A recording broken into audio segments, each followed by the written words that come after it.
Asante Bwana, kwangu umejidhihirisha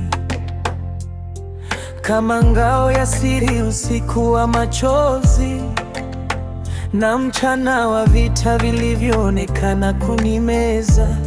Umesimama katikati ya panga na shimo, mkono wako umenirudisha mara nyingi nilipotaka kukata tamaa, nilipojiona sifai tena.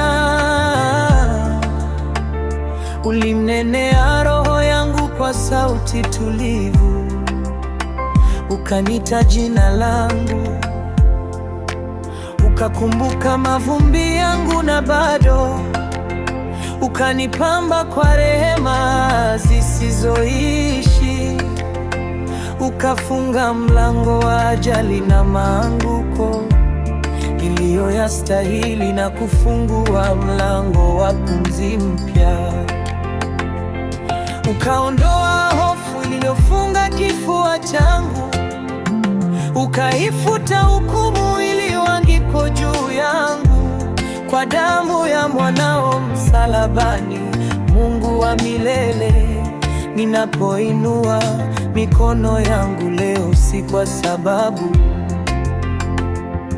ni mwebali, kwa kuwa umetunza maisha yangu kama kito cha thamani. Mikononi mwako umeniponya magonjwa ya mwili na majeraha ya moyoni.